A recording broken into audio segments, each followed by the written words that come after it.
In this video, I had a failed starter happen on my 2002 Mitsubishi Lancer, but before I go into it, don't forget to comment, like, and subscribe. Check out my channel content for more, and hey, have fun. So, I parked the car a couple of nights ago, or if not the night before, I don't remember at this point, but it was the night or a couple nights before, and the starter just went out. This happened abruptly and threw me off guard. Well, in this video, I'm going to be changing out that starter.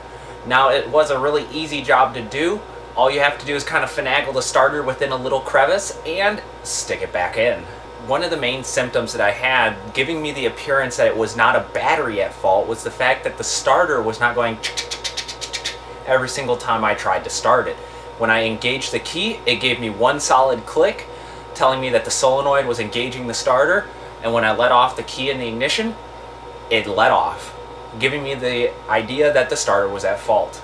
It wasn't a battery fault, and it did not seem like an electrical fault. So, it was a pretty straightforward thing. After all, it is just a starter, no less. Alright, let's get to it.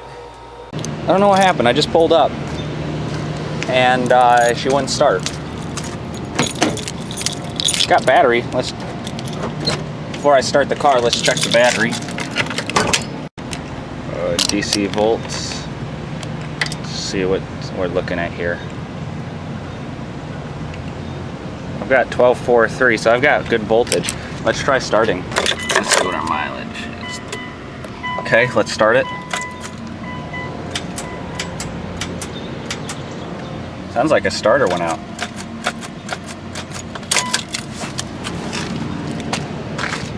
By disconnecting the negative battery terminal using a 13mm, we're replacing the starter. Move the air shroud to 10mm. I don't know if you can see that one, but there's one right here.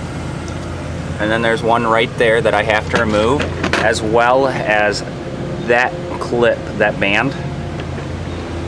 And this whole thing can come out as a unit.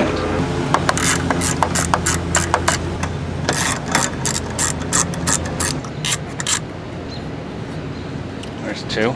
Disconnect and loosen.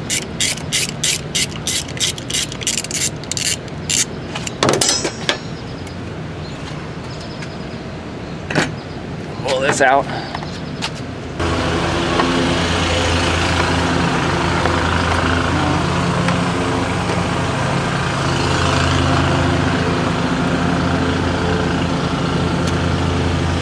Loosen that. And the whole unit comes out. Starter sits down here, so it's hard to see because it's dark, but I don't know if I can get you a view of it. See where this cable is? So the starter is right there. I don't know if I can cover it up enough. It's held in by two 14mm.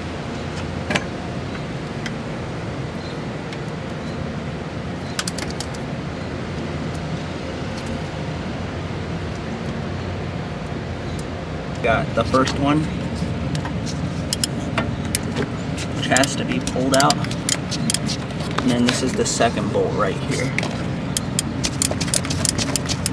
Right here I'm loosening the upper mounting bolt for the starter.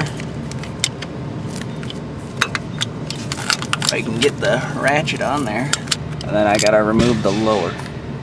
I have no clue what that was. Sorry, these are bad angles.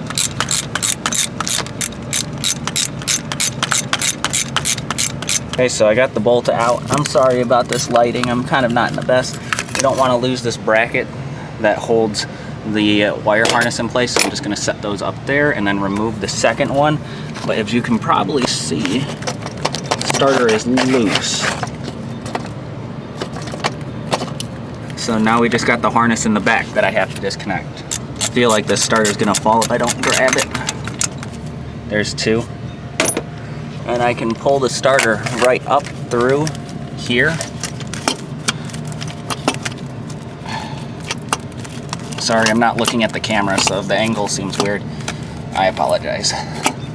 Right up and through and out.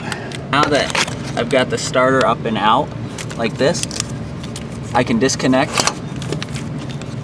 the ignition cable, which is hard to see, but it's the one that looks like a blade valve, blade fuse, blade clip.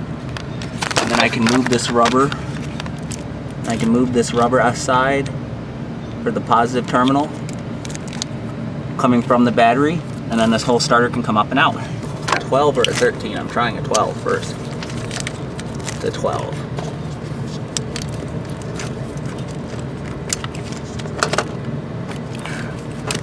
Oh my goodness.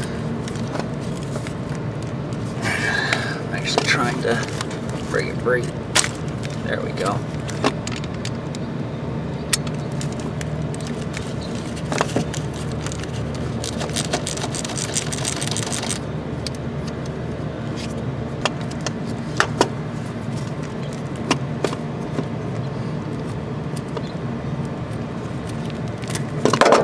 Oops, there it goes.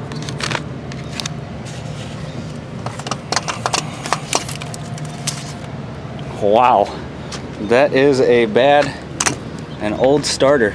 Check and make sure that these are identical. We've got kind of the same going.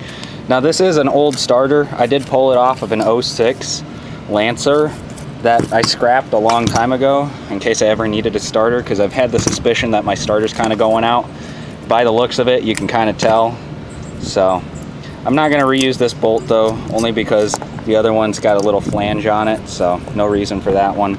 A little corrosion there, but nothing too major. It looks like it's the same exact starter. I'm going to put it back in. So I'm going to just sled it right there for right now, let it fall down, and then I'm going to reattach all the connecting wires to it so that I can get you an angle for me to do that. Make that positive right there.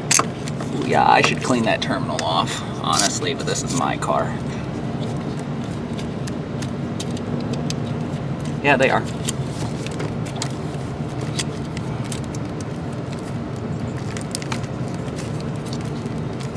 I know it's kind of hard to see what I'm doing.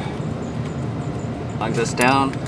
Don't over tighten this. The last thing you want to do is wreck it. I'm talking to myself, of course, because it's just me.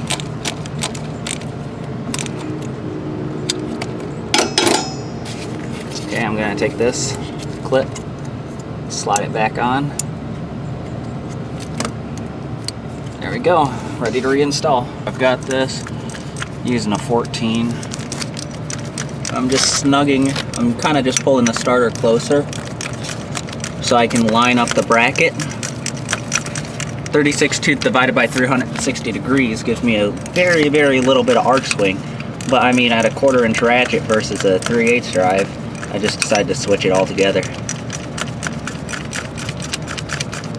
Okay, I'm snug, so I should be able to get the other bolt in. Goes in this way.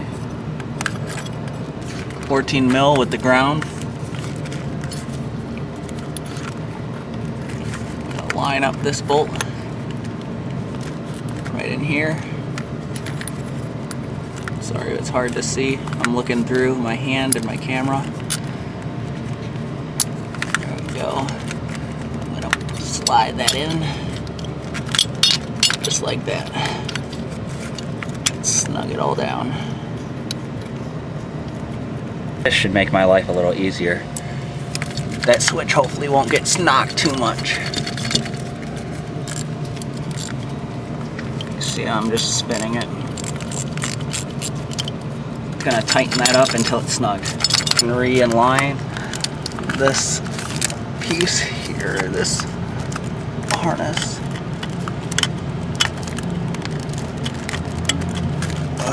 Oops.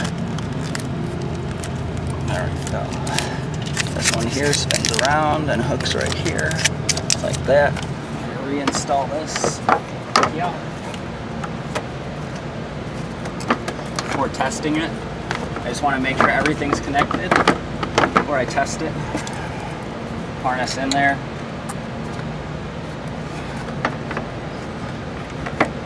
Wire harness down. That's good. That's fine. All right, we're ready to crank it.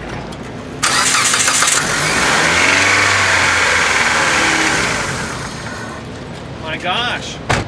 All right, now that we know it works, I can button all this up. That's good. Take these two. I'm gonna drop it in.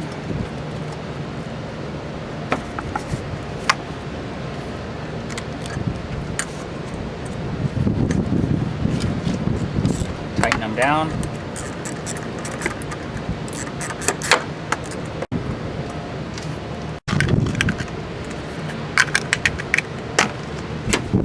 Plug this in using that 12 mil or that 13 mil. I'm just gonna snug it up so it can't move. Booyah! Now we can start it. Now that everything's buttoned up, the car starts right up. It's idling. Now I can just let it be. It's back, baby. How was that? It was not a hard starter to replace by any means in the world. It was easy. The only problem that I really had was the confined space, but that's what happens when you work in engine bays. And after all, it is a starter. I mean, they're not going to put those in always the easiest places to reach. They have to put them usually right against the bell housing, so it hits the flywheel, so it goes and starts the car, spinning both the flywheel and turning that crankshaft over. So, I mean, it's a pretty easy thing to do on this car. If you like this video, don't forget to comment, like, and subscribe. Check out my channel content for more, and hey, have fun. Well, I don't know what else to say.